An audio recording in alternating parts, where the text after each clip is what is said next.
Admiral Kate Sullivan watched in horror as the Voidborn emerged from the galactic core in ships that looked like captured stars. These ancient beings had created plasma weapon technology millions of years ago, and now they came to reclaim their fire from the children who dared to wield it. The Voidborn existed as pure energy within shells of condensed matter, wielding power that could ignite entire solar systems. The lead Voidborn vessel sent a message that burned itself directly into human minds without using radio or any technology humanity understood. "We are the first children of fire," the voice said, like the sound of exploding suns. "We gave flame to the cosmos when your worlds were still cold rock. The Pirethi were our servants who forgot their place. Now you insects think you can master what we created." Captain Lisa Brooks commanded humanity's combined fleets from the bridge of her flagship as they raced toward the galactic core. Human ships now used perfected thermal gravity technology that could survive almost any heat, but the Voidborn controlled energies that made Pirethi weapons look like candle flames. This would be the ultimate test of humanity's firefighting. Dr. Rachel Kim made a discovery that changed everything while studying the new Geneva crystals in her laboratory. The thermal stress crystals contained traces of Voidborn technology embedded in their molecular structure. This meant that billions of years ago, the Voidborn had visited Earth and left pieces of their technology buried in the planet's core. "We are not just adapting to fight with fire," Rachel told Admiral Sullivan during an emergency meeting. "We are remembering abilities that were encoded in our genetic structure from an ancient encounter. Humans are not just learning to use thermal technology, we are awakening dormant capabilities left by the Voidborn themselves." Lieutenant Amy Martinez piloted the UES Phoenix Eternal, humanity's ultimate fire ship constructed entirely from evolved thermal silk and powered by captured Voidborn energy. The vessel was more like a controlled star than a traditional spacecraft. Amy could feel the ship responding to her thoughts as if they were connected by more than just control systems. The final battle began when Voidborn ships created new stars as weapons, hurling miniature suns at human fleets. The artificial stars burned at temperatures that could melt planets, but human ships absorbed the energy and became brighter instead of being destroyed. Amy watched her hull temperature climb to 50,000 degrees, while her vessel grew stronger with each Voidborn attack. Colonel Steve Martinez led the fire corps in ground combat on worlds where the surface was pure plasma. His soldiers moved through environments where matter itself existed as energy, fighting Voidborn constructs that appeared as living flame. The human warriors had evolved beyond their original biology, becoming beings that could exist temporarily as both matter and energy. "We are becoming like them," Steve reported to Admiral Sullivan as his armor merged with his body during intense combat. "The thermal stress is changing us on a fundamental level. We are learning to exist as energy beings while still maintaining our human consciousness." Captain Brooks discovered that human pilots could survive conditions that should have killed any material being. When her ship's hull reached plasma temperatures, Lisa found that her consciousness could extend beyond her physical body and directly control the vessel's thermal gravity systems. She was becoming something more than human while remaining essentially herself. Amy Martinez made the ultimate discovery during her suicide mission to the galactic core. As the Phoenix Eternal flew into the heart of a Voidborn weapon that burned hotter than most stars, she realized that humans could not only survive stellar temperatures but could exist temporarily as pure energy like the Voidborn themselves. "I can see everything," Amy transmitted to the human fleet as her body transformed into living plasma. "The Voidborn are not evil, they are just old and tired.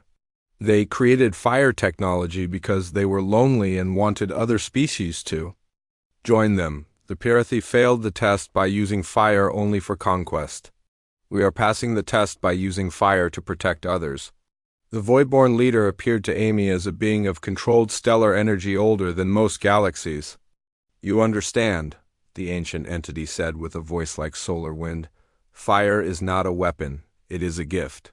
Those who master fire without being consumed by it earn the right to join us among the stars." Admiral Sullivan watched the battle reach its climax as human ships began transforming into energy-matter hybrids that could fight on equal terms with voidborne technology. The thermal gravity weapons had evolved into something beyond technology.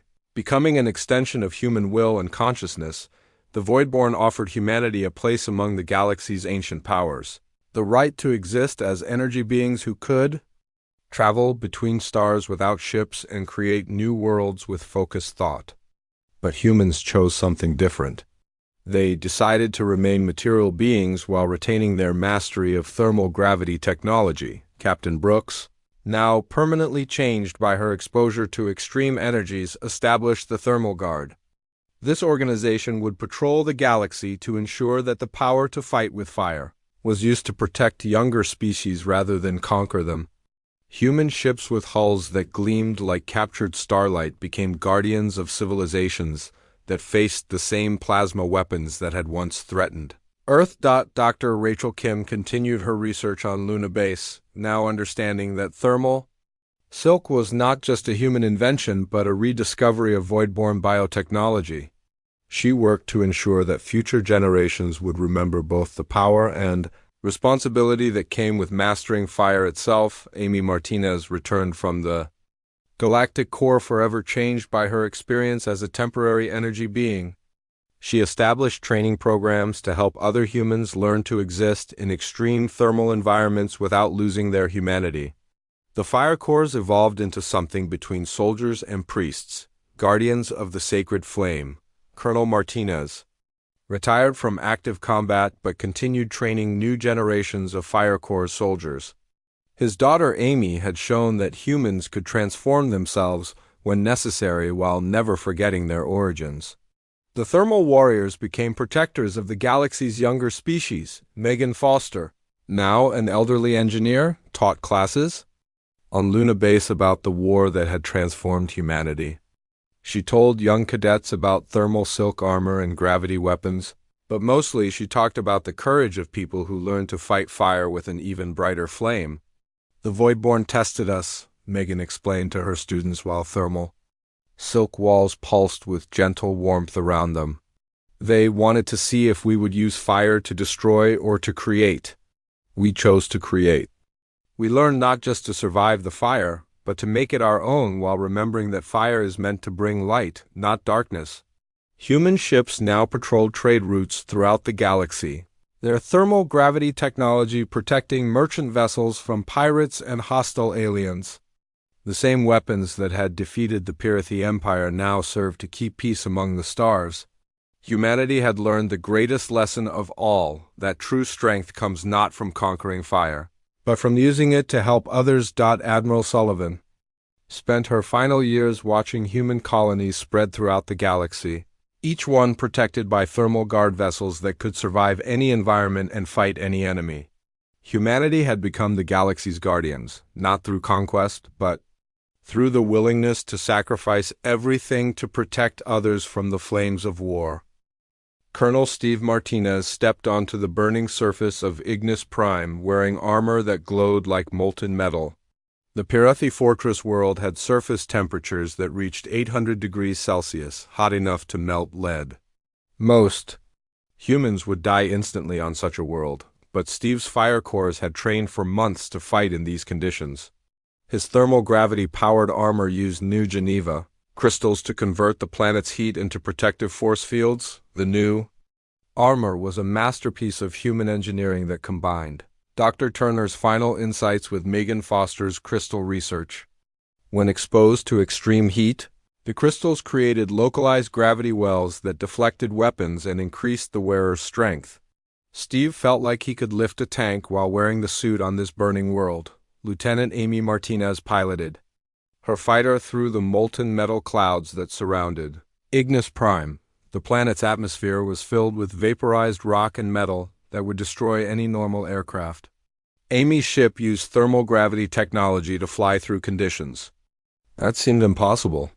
Her hull temperature was over 2,000 degrees, but the vessel was actually getting stronger as it absorbed more heat. Captain Lisa Brooks commanded the human fleet at the Battle of Vale Nebula, where thermal gravity weapons proved devastatingly effective against Parathi ships. Her vessels could create cascading gravity waves that caused entire alien battle groups to collapse into artificial black holes. The Parathi plasma cannons provided the energy needed to power these gravitational weapons. Steve Martinez led his Fire Corps soldiers through rivers of lava on Ignis Prime while fighting Parathi ground forces. The aliens had never faced infantry that could survive on a world where the surface was literally on fire. Human soldiers moved through active volcanoes and fought battles in the heart of molten rock flows. The planet's extreme environment had become humanity's greatest advantage. "Advance to grid reference 77 Alpha," Steve ordered his troops over the radio. The Fire Corps moved across a landscape that looked like the surface of the sun. Lava fountains erupted around them while Parathi defenders fired plasma weapons from fortified positions. The human soldiers absorbed the alien fire and used it to power their own weapons. Amy Martinez discovered something important while attacking Parathi ships in orbit above Ignis Prime. The aliens were having serious problems with the thermal gravity technology. When human weapons created gravity fields powered by Parathi plasma, the alien ships had no defense. Their own fire was being turned into crushing gravitational force that could compact a battleship into a metal ball. Dr. Rachel Kim monitored the battles from her laboratory on Luna Base and watched human forces push deeper into Parathi space. The thermal gravity weapons were working even better than Dr. Turner had predicted. Human ships were creating gravity wells that trapped entire enemy fleets and compressed them using their own weapon energy. "The Parathi cannot adapt to this technology," Rachel told Admiral Sullivan during a secure communication. "Their whole military doctrine is based on using superior firepower to overwhelm enemies. They do not know how to fight an opponent that turns their weapons against them." Rachel felt proud of what humanity had accomplished in just 6 months. Colonel Martinez and his Fire Corps reached the main Parathi command center on Ignis Prime after fighting through 10 kilometers of burning terrain. The alien fortress was built inside an active volcano where temperatures exceeded 1,000 degrees. The Parathi had thought no enemy could survive in such conditions, but human soldiers walked through the molten environment like it was a pleasant day. The Parathi defenders were having serious problems with the heat they had created to protect themselves. Steve realized that the aliens had made their fortress too hot for their own species to function properly. While human soldiers moved freely through the molten environment, Parathi warriors were struggling with heat exhaustion and equipment failures. Captain Brooks watched her fleet destroy 20 Parathi battleships at Vale Nebula using weapons that created gravity storms powered by enemy plasma. The alien ships fired their most powerful weapons at the human fleet, but every blast only made the gravity effects stronger. Parathi vessels were crushed into dense metal spheres while their own fire provided the energy for their destruction. Amy Martinez led a squadron of fighters deep into the Parathi formation above Ignis Prime. Her ships moved through plasma fire like fish swimming through water. The thermal gravity technology allowed human pilots to fly in conditions that would kill any other species. Amy felt like she was dancing with fire itself as her fighter absorbed enemy weapons and converted them into speed and maneuverability. Steve Martinez reached the central command chamber of the Parathi fortress and found something that shocked him. The alien commanders were barely conscious from heat stroke, even though their own species had built this burning fortress. Humans were actually more adapted to extreme temperatures than the Parathi themselves. "This changes everything," Steve reported to Admiral Sullivan. "The Parathi are not immune to heat like we thought. They just have better technology for creating it. But we can survive in conditions that kill them." This discovery explained why human thermal gravity weapons were so effective. The tide of war shifted dramatically as human forces proved they could fight in environments that defeated the Parathi. Worlds that the aliens thought were perfect defensive positions became traps when human soldiers could operate normally in 1,000-degree temperatures. The Fire Corps conquered planet after planet using the enemy's own extreme environments against them. Lieutenant Amy Martinez made a disturbing discovery while examining captured Parathi technology. The plasma weapons and ship designs showed influences from multiple different civilizations. Computer records indicated that the Pirathi had not invented their thermal technology, but had conquered it from other species over thousands of years. Admiral, I think the Pirathi are not the original creators of plasma weapons, Amy reported during a briefing with Admiral Sullivan. These designs show characteristics from at least 5 different alien civilizations. The Pirathi conquered these technologies and combined them into their current weapon systems. Dr. Rachel Kim analyzed the captured data and reached a troubling conclusion. If the Pirathi had stolen their technology from other species, that meant somewhere in the galaxy were the original creators of thermal weapons. These beings might be far more advanced and dangerous than anything humanity had faced so far. Long-range sensors began detecting massive energy signatures from the direction of the galactic core.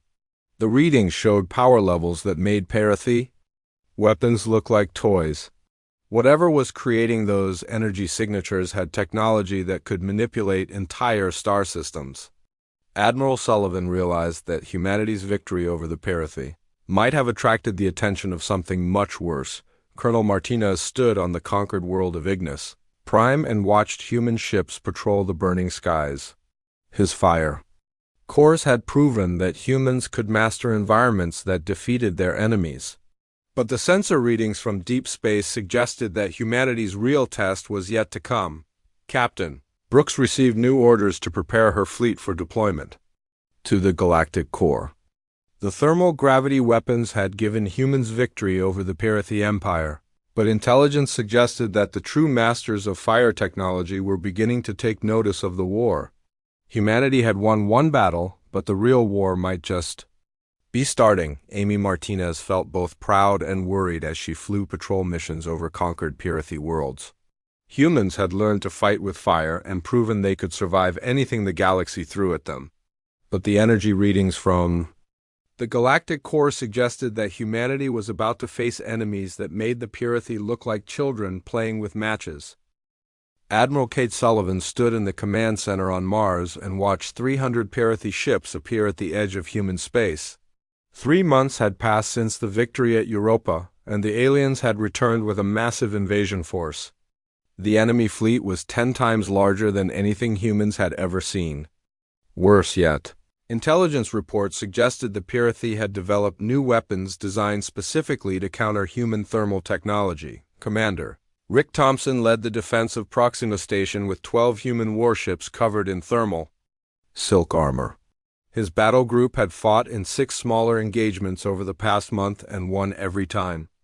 Rick felt confident about humanity's new fighting doctrine until the Pirathi opened fire with their upgraded weapons. The alien plasma streams looked different this time. Instead of pure white fire, the weapons alternated between superhot plasma and flash-freezing beams that dropped temperatures to near absolute zero. The thermal shock caused Rick's flagship to crack apart like glass.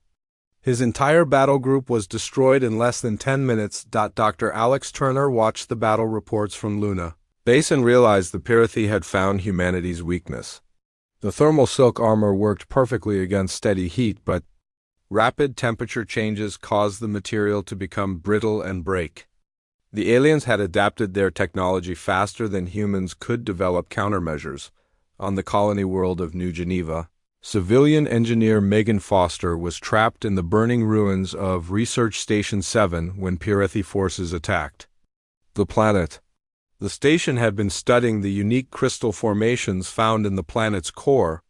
Megan had been working late when the alien ships appeared in orbit and began bombarding the surface with their new weapons. The research station was built deep underground to protect it from the planet's frequent volcanic activity.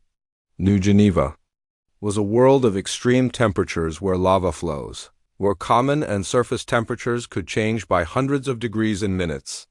Megan had designed the station's cooling systems to handle these conditions. As Pirathi weapons struck the planet above, Megan found herself surrounded by both fire and ice.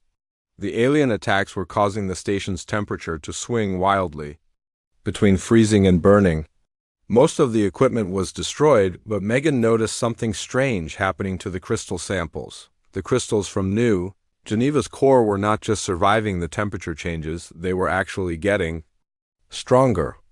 When exposed to rapid heating and cooling, the crystals grew larger and began to glow with their own internal light. Megan had never seen anything like it in her 15 years as an engineer. Dr. Rachel Kim received Megan's emergency transmission about the crystals and immediately understood their importance. These might be the key to surviving Pyrithy thermal shock weapons, Rachel told Dr. Turner during an emergency meeting on Luna Base. If we can figure out how the crystals work, we might be able to improve our armor. Admiral Sullivan coordinated humanity's defense from her new command ship, the UES Inferno. The vessel was the largest warship humans had ever built, with thick thermal silk armor and the most powerful plasma weapons available. Kate had lost too many ships and crews to Pyrithy attacks. She was determined to find a way to stop the alien invasion. The Battle of Proxima Station had shown that human thermal technology was not enough by itself. The Pyrithy were adapting too quickly and their new weapons were devastating human fleets. Kate needed a breakthrough, and she needed it fast. The aliens were only 3 months away from reaching Earth. Dr. Turner volunteered to lead a dangerous mission to New Geneva to retrieve Megan Foster and her crystal research. The planet was under heavy Pyrithy attack and the trip would be extremely risky. Turner took Dr. Kim and a small team aboard the experimental ship UES Salamander. Captain Lisa Brooks commanded the Salamander with the same skill she had shown during the Marathon disaster.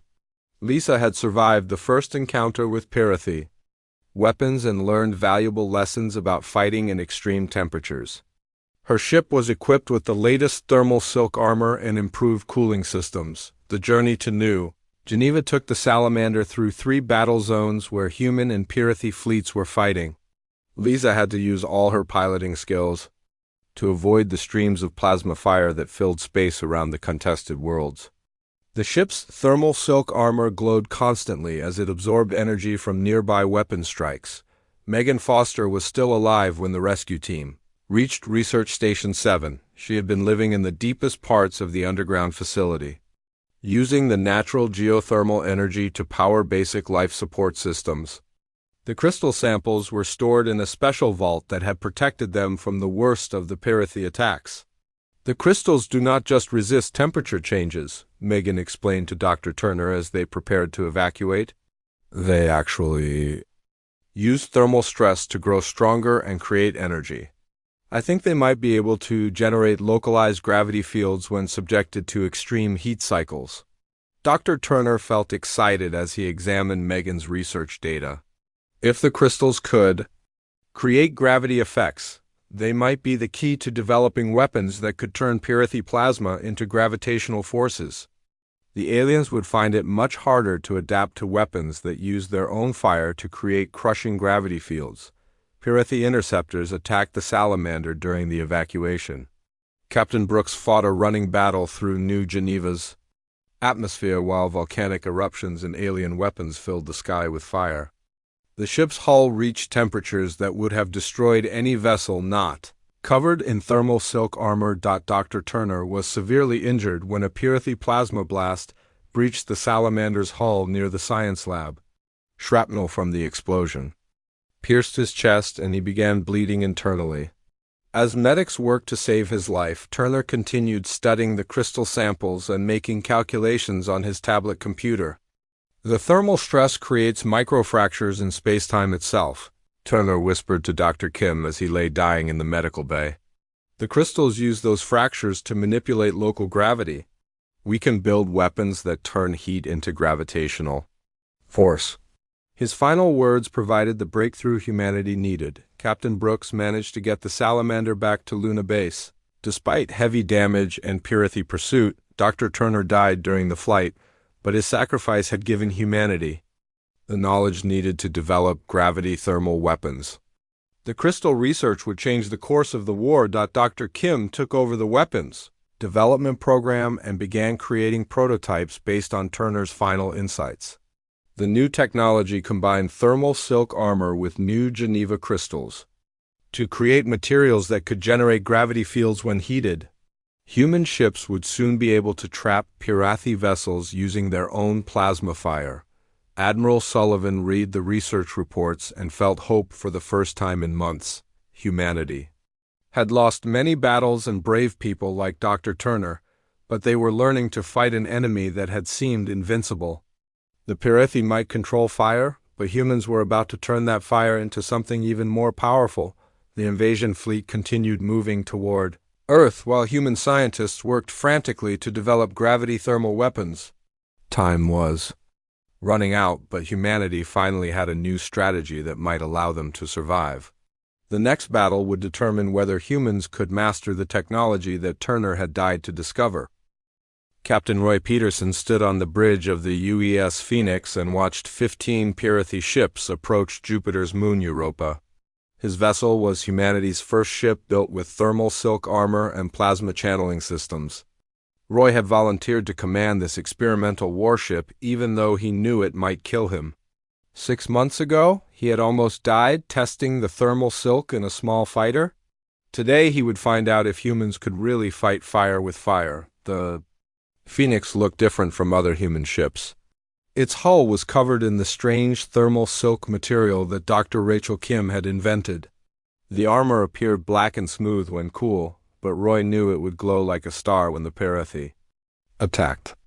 Behind him on the bridge, his crew prepared for the first real test of humanity's new fighting doctrine. Lieutenant Amy Martinez led Phoenix Squadron from the cockpit of her fighter. 12 smaller ships flew around the Phoenix, each one covered in thermal silk armor and equipped with new plasma weapons. Amy felt nervous but excited as she checked her instruments. The cockpit was already warm because her ship's systems were charging up. She had trained for months to fight in extreme heat. "All ships, this is Admiral Kate Sullivan," came a voice over the radio from Mars Command. "The Pirathi patrol is now in weapons range. Show them what humans can do when we fight with fire." Roy felt proud to hear those words. Humanity had spent months preparing for this moment. The Pirathi ships were exactly like the ones that had attacked the Marathon. They were dark red with flames dancing along their hulls. As Roy watched, the alien vessels spread out into attack formation. Streams of white-hot plasma began shooting from their weapons. The plasma looked like pieces of the sun flying through space toward the human ships. "Here they come," Roy said to his crew. "Remember your training. When that fire hits, we become stronger, not weaker." Roy had practiced this speech many times, but he still felt scared. Nobody knew for certain that the thermal silk armor would work in real battle. The first blast of Pirathi plasma hit the Phoenix directly on the front hull. Roy expected his ship to melt like the Marathon had 6 months ago. Instead, something amazing happened. The thermal silk armor began to glow bright white as it absorbed the incredible heat. The ship's power systems showed a massive surge of energy as the armor converted the plasma fire into electricity. "Hull temperature rising to 8,000 degrees, reported the ship's computer. "Thermal silk armor holding steady.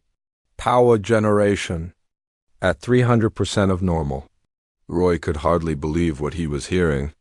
The Pirathi weapons were making his ship stronger instead of destroying it. Amy Martinez led her fighter squadron through the plasma streams like they were flying through rain. Her cockpit temperature reached 150 degrees, but her training allowed her to function normally. The other pilots in her squadron followed her lead, dancing between the streams of alien fire. "Phoenix Squadron, engage targets," Amy ordered over the radio.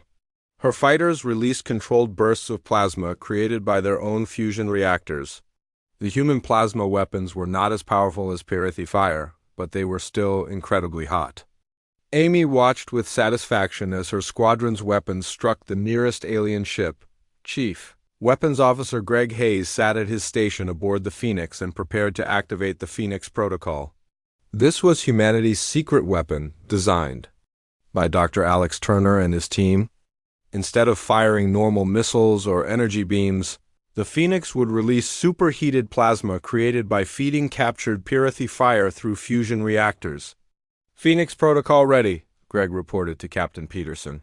"All plasma channels charged and standing by." Greg had practiced this procedure hundreds of times in simulations, but this was the first real test. If the system failed, the Phoenix would probably explode from the enormous energies involved. The Pirathi continued their attack, pouring more plasma fire into the human ships. Roy watched his hull temperature climb to 12,000 degrees. The thermal silk armor glowed so bright it hurt to look at directly. But the armor held together and continued converting the alien fire into useful energy. Amy's fighter squadron discovered something important during the battle. While human ships were getting stronger from the Pirathi attacks, the alien vessels seemed to be having problems. Smoke was coming from several Pirathi ships, and their plasma weapons were firing less frequently. "I think they are overheating," Amy reported to Captain Peterson. "The Pirathi can create incredibly hot weapons, but they cannot handle heat as well as we can." This was exactly what Dr. Turner had predicted.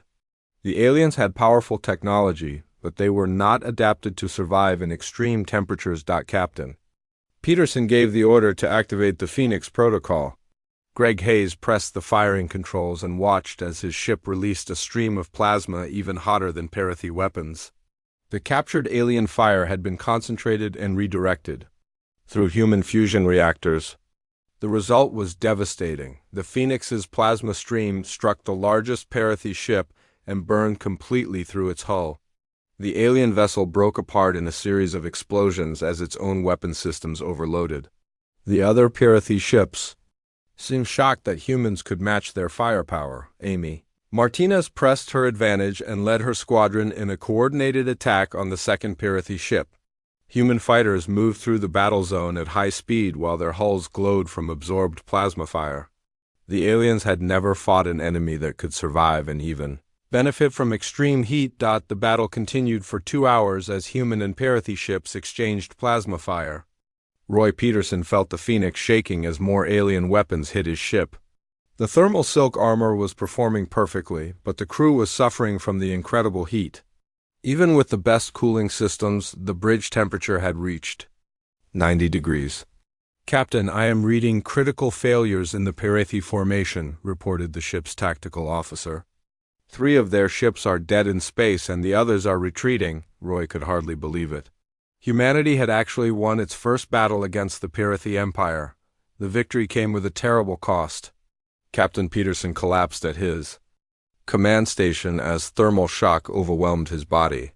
He had refused to leave the bridge during the critical final moments of the battle. His sacrifice ensured that the Phoenix continued fighting until the Pirathi retreated. Amy Martinez returned to the Phoenix with her surviving fighters. She had lost 3 pilots during the battle, but their sacrifice had proven that humans could fight effectively against Pirathi technology. As medics carried Captain Peterson to the medical bay, he managed to speak one last message. "Tell Dr. Turner his weapons work," Peterson whispered before losing consciousness. "Tell him we can fight fire with fire." Peterson died 3 hours later, but his courage had given humanity its first victory against an enemy that had never been defeated. The surviving Pirathi ships fled toward the edge of the solar system while transmitting detailed data about human capabilities back to their empire. Dr. Alex Turner watched the sensor readings with growing concern. Humanity had revealed their new weapons too early. The next Pirathi attack would come with countermeasures, designed specifically to neutralize human thermal advantages.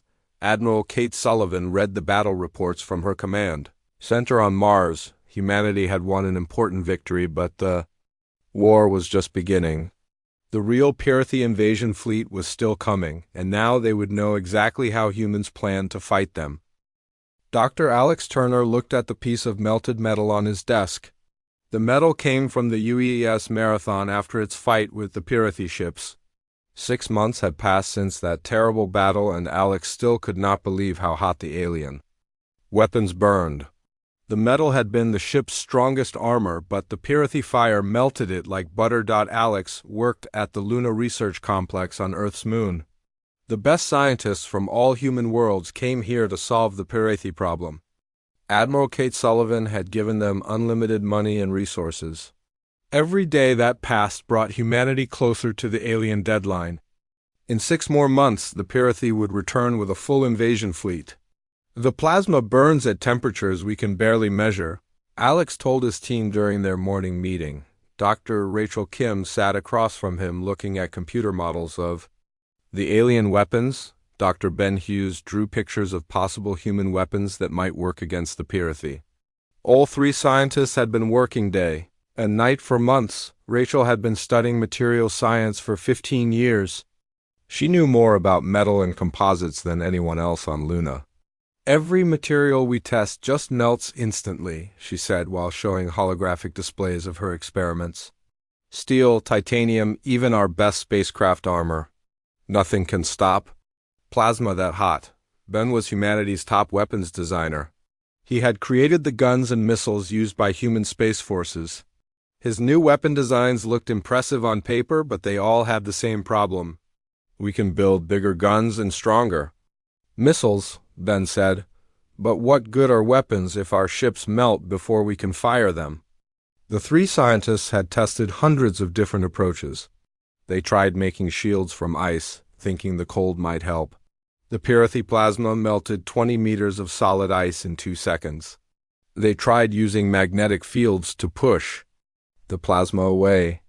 The alien fire was so hot it created its own magnetic effects and went right through their barriers. Alex stayed late one night reading reports from the marathon battle. Commander Lisa Brooks had written detailed notes about how the Pirathi weapons worked. The plasma streams created small tears in space itself because they were so hot.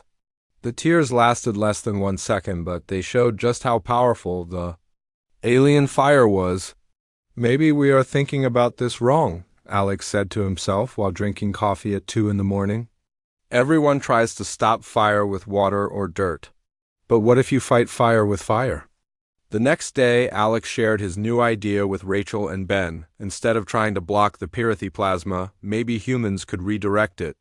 If they could not stop the fire, perhaps they could send it somewhere else or even use it to power their own weapons. Rachel got excited about the idea. What if we made materials that get stronger when they get hot instead of weaker? She asked. Most metals become soft when heated, but some special materials do the opposite. Rachel had heard about experiments with metamaterials that changed their properties based on temperature. Colonel Steve Martinez arrived at Luna base to start training the first fire corps. These would be soldiers designed to fight in extreme heat. Steve was a tough Marine who had fought in 3 different wars. His daughter Amy was a pilot who wanted to join the fire corps despite her father's worries. You want soldiers to fight inside burning spaceships? Steve asked when Alex explained. The plan, that sounds like suicide. But Steve understood that desperate times called for desperate measures. If the Pirathi fought with fire, humans needed soldiers who could survive in that fire. Lieutenant Amy Martinez was 25 years old and one of humanity's best pilots. She had flown fighter ships in dangerous missions near black holes and asteroid fields. Amy was not afraid of heat or danger, but her father worried about her constantly. Let me do this, Dad, she said. I can handle the training. The Fire Corps' training was harder than anything the military had ever attempted. Soldiers wore special suits that could protect them from extreme temperatures. The suits used new metamaterials that Rachel's team developed. The materials absorbed heat energy and turned it into electrical power for the suit's systems. Dr. Rachel Kim made her first breakthrough when she created thermal silk. This material became stronger and more flexible as it got hotter. At normal temperatures, thermal silk felt like regular fabric. But when exposed to intense heat, it became harder than steel and could conduct massive amounts of electricity. This changes everything, Alex said when Rachel showed him the test results. If we cover our ships with thermal silk, the Pirathi, weapons might actually make us stronger instead of destroying us. The team began designing new ship hulls that would benefit from being attacked with plasma fire. The first test of thermal silk almost killed the volunteer pilot. Captain Roy Peterson flew a small fighter covered in the new material into a controlled plasma stream. The ship's hull glowed white-hot but held together. However, Roy suffered severe burns because the cockpit became too hot for humans to survive. We need better life support systems, Ben said after Roy recovered in the medical bay. The armor works, but we need to keep the crew alive inside their ships. Ben began designing cooling systems that could protect humans even when their ships.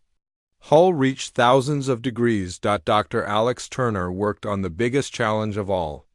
If humans were going to fight fire with fire, they needed weapons that could match Parathi plasma streams. Alex studied data from the marathon battle and realized something important. The Parathi had very advanced technology, but they were not immune to heat themselves. Every species has limits, Alex told his team. The Parathi can create incredibly hot weapons, but they still need to protect themselves from that heat. If we can make our own plasma weapons, we might have an advantage. Alex began designing fusion reactors that could create controlled plasma streams. Amy Martinez completed her Fire Corps training and became the first pilot certified to fly ships with thermal silk armor.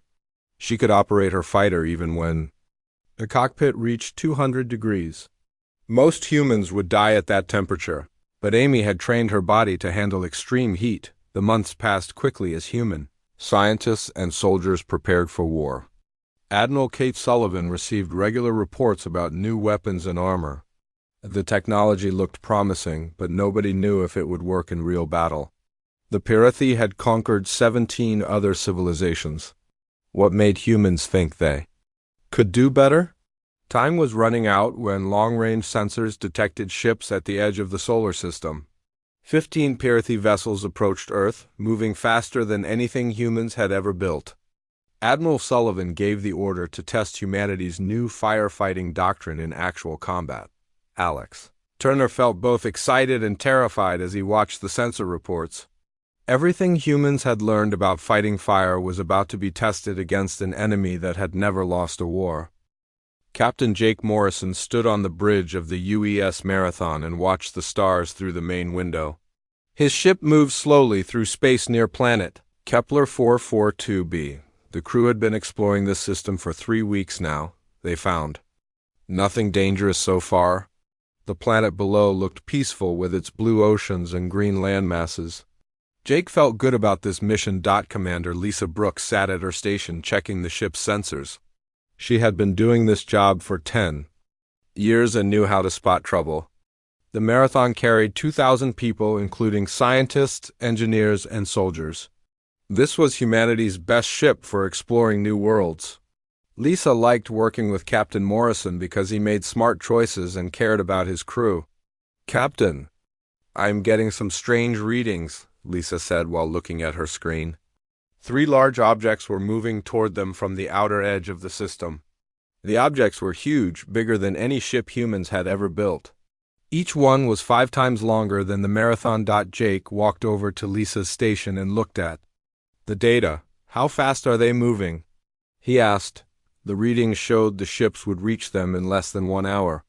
Jake ordered his crew to prepare for contact.